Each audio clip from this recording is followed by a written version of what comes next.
say Bobby Gonzalez or Kevin Willard when Grant was on Kevin Willard's staff. So no, Willard, maybe we should ask Willard's him. positive. Come on. Willard's a positive guy. Willard's very positive, man. What's up, Brett? What's going on, fellas?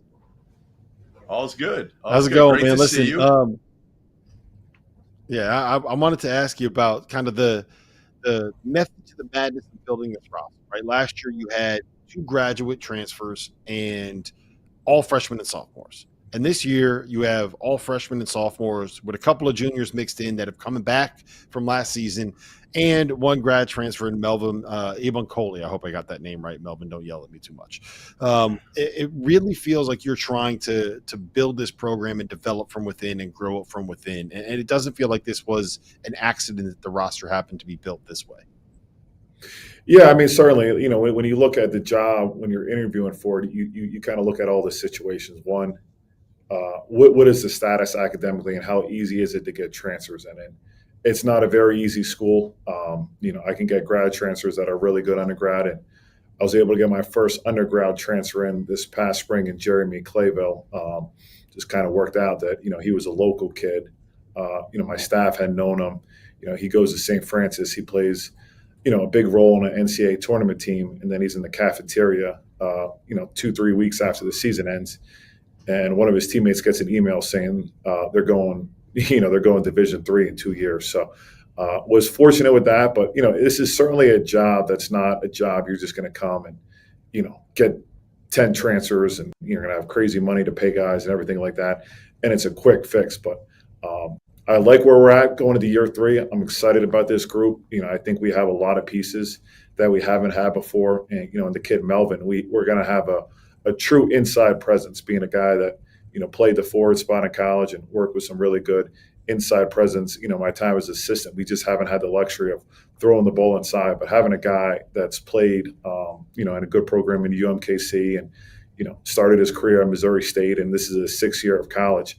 I think that certainly helps us because we've been all, relying on playing on the perimeter, and just having a 24-year-old man to go along with another young team for the most part, just having that presence, having that leadership is certainly going to help us a lot, especially when we get. It's nice to have another adult in the locker room, huh?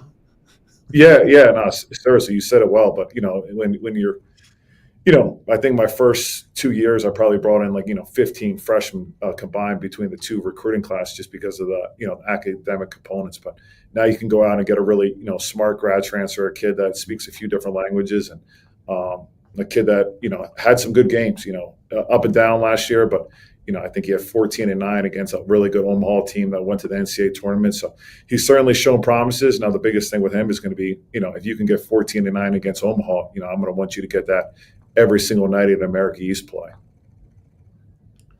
The biggest thing for me with you guys is retention. You brought back some key pieces here that, again, maybe didn't win a lot last year, took their lumps, but, Ari Fulton back, Sebastian Robinson back. Like, those are 2 cornerstone guys for you to try to build around. Like you said, now you have a low post presence to help those guys out. I'm guessing the spacing was not great last season without having a guy that you could throw the ball down to. How different do you think both Fulton and Robinson will be this year with the addition of Melvin, number 1, and just another year under, your tutelage, knowing your system? Yeah, starting with Ari, he missed a lot of time last year. Preseason, was injured, so he didn't get off to a great start like I had hoped. But when the conference player came around, he started getting really comfortable. I think it was like after 8 games, even though he was a freshman, he was leading the conference in minutes per game. And then his grandfather unfortunately passed, and he missed 2 games, and he had to go back to North Carolina and for the funeral and the wake for his grandfather. And didn't finish the year quite as high as he was playing at the beginning of conference, but I've just seen a completely different player in him than it. Coming back this summer, this fall, he's been playing at a really high level. I expect him to be one of the better mid-major wings in the country. And then, bringing Sebastian back was big. He's the only kid in my program that's played for me all 3 years. So just having a guy that kind of knows what he's doing and can kind of help the younger guys from a leadership standpoint, be an extension of the coaching staff. I think that really helps him. I think those guys have the ability to be all league players. They've certainly showed it at spurts now, as Sebastian being a junior, Ari being a sophomore, a kid that I think had a massive summer. Those guys got to have really good years, along with Melvin. Melvin just being around, having played at Missouri State, having played at a year of junior college, having played for Marvin Menzies at UMKC for 2 years and starting for him. Having those three guys, they got to be guys for me, and they got to embrace where they are, where their game's at, where they are in terms of Sebastian being a junior, Melvin being this last year, and Ari being a guy that didn't really get going the way I kind of thought he would last year, just with the non-conference being out, missing so much time in the preseason. But those three guys have to be dudes for me this year. So you mentioned Sebastian Robinson. He's a guy that I believe he entered the portal and then decided to return to NJIT, correct? You got him and Jeremy Clayville looking like a pretty good backcourt when it comes to the America East level. What are you seeing from those guys, and what can NJIT fans expect to see out of that group this season? Yeah, Sebastian's a junior. His body looks great. He averaged 12, was up and down. Tariq did some good things, but he was. I think with Tariq, leaving and going to Rutgers, I think it's going to allow everyone else to kind of shine more and have a lot more opportunities. Tariq was a guy we really played a lot through last year, but I think this is going to give Sebastian a great opportunity. And Jeremy's just a flat out shooter, man. Like he gets down on himself when he misses a shot, but I just tell him, like, hey man, like I brought you here to shoot the basketball. I don't care if you miss 5-6 shots in a row, keep shooting the basketball. But having Jeremy, even though he's only a sophomore, he got a chance to be a part of a team that won the NEC tournament, was right there to win a game in the NCAA tournament. He made 61 threes as a freshman and shot it at 38% on an NCAA tournament team. So very confident, Ken, and having two local kids, I think that will help get a lot more people out to our games this year. How have you approached this year? We talked about it as you came on a little bit. You picked 8th in the preseason. Do you use that at all, or you trying to build these guys up as much as humanly possible and give them confidence going into the season? Yeah, I'll probably just mention it. I think it's fair to say, it's hard to really predict it, right? Like you look at Vermont's roster and the winning and the success they've had, you can say, all right, they're one.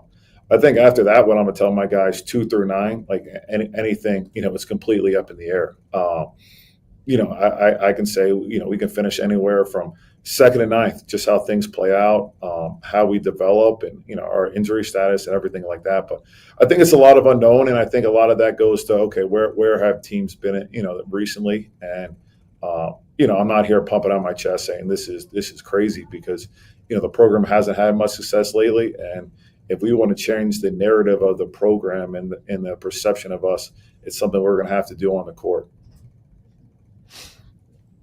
What's the key to this group, Grant? I mean, look, you got to get the internal development. You needed the big. You got that. You got a solid looking backcourt. What is the one thing that has to happen if we look up in February and March and you guys are right there in the mix for an American East regular season championship?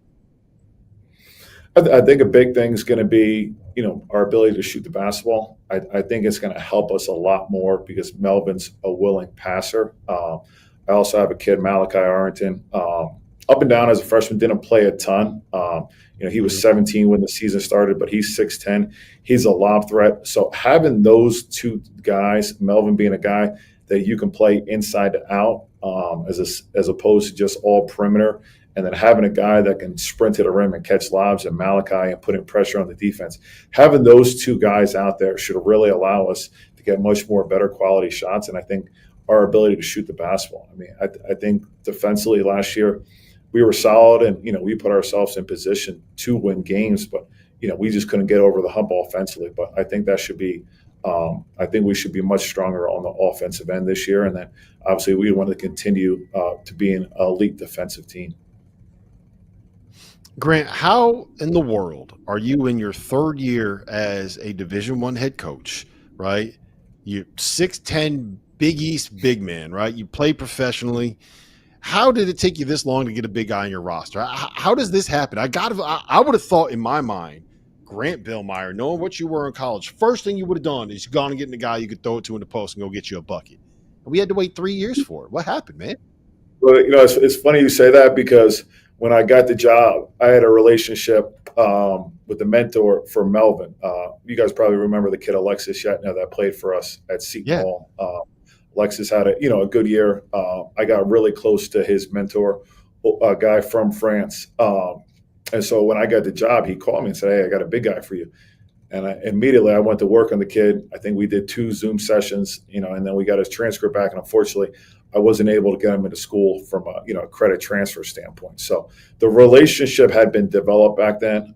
And then, because we weren't able to get him in, he had gone to play at UMKC. And then, I got a call from his agent again saying, "Hey, this kid's going in the portal. He spent a year at junior college. He's got another year." And I was like, "All right, I got to get this kid, whatever I got to do." And I called the kid literally 3 times a day, every day.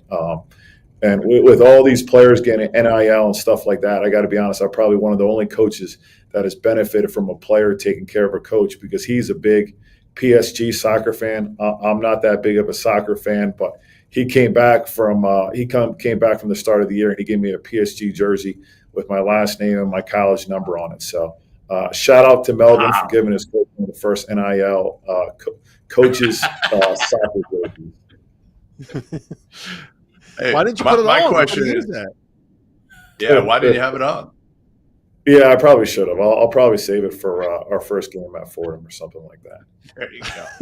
Hey, what do you think Grant Billmeier would have made NIL wise if you had been playing right now? How much could you have commanded this year? I don't want this to come off the wrong way because by no way would I say I had a great college career. But being that I was a starter as a junior on a team that went to the NCAA tournament, I think the going rate for that now in high major basketball is probably $750. Like, yeah, I know might have made $1 million. Yeah, I know. I know there's backup centers playing 8 minutes a game that are getting $750 and up. I just think the market is so high, and eventually, I don't believe it can be sustained. But to all the kids getting the money, that's great for them, and I wish it was like this when I was in college. I mean, I remember making $27,000 my first 3 years. My first 3 years on the staff at Seton Hall, I made $27,000, and eventually I got it up going into my 4th year, and I felt like I was making $1 million. So I don't know what my life would be like if I was getting paid close to $1 million. In South Orange. You would have owned that money. Hey, Grant, you probably would have got a lot of trips to Bunnies or Crines in South Orange, the local bars. But it was probably a good thing. It's funny you mentioned that. Grant, I literally just got a text that said, "Would Grant have had an NIL deal with Bunnies South Orange when he was in college?" Yeah, I mean the amount of bar pies that would have been eaten would have gotten me an NIL deal itself. See, that's why all those bar pies is why you can't wear that soccer jersey right now. Those things might be a little bit too tight. I got 2 young kids, so they keep me active, chasing them around all day. There you go. Listen, Grant, it's great to see you, man. Best of luck this season, and hopefully, I got to get up there for a game. I'm going to bring my kids up there for a game. Can we get a 10-year-old to maybe be the guy that shoots free throws for a chance to win a gift certificate to Bunnies? What do you think? Yeah, I'll make that happen. And all my beef with Dowster has ended. I usually unmute him. Being Seton Hall, UConn, the rivalry. That Dowster is a pretty hard UConn fan, so he got muted. But with a guy who's like my brother and Mike Nardi joining the staff, I've considered unmuting you for the college basketball season. With Mike on staff, he got my kids two little husky dogs. So hearing having you here in the Billmeier household will definitely be a new thing. unmuting Rob Dowser is up for debate for the college basketball scene. Look, you don't want to do that. Don't do it. I am Don't not a unmute good him. follow anymore. Yeah, don't unmute me. I'm not a good follow. But I will put you in the rotation of text messages that I send every time UConn wins a game. So congrats, I don't need that. We're gonna win a championship game, baby. Well, good seeing you guys. Appreciate it, Jeff. You too, You look good, man. Hope Charleston's treating you well, man. It has in my stomach. It definitely has. Thanks, Grant. All right, fellas, be good. Great to see you, Grant. Take care, man.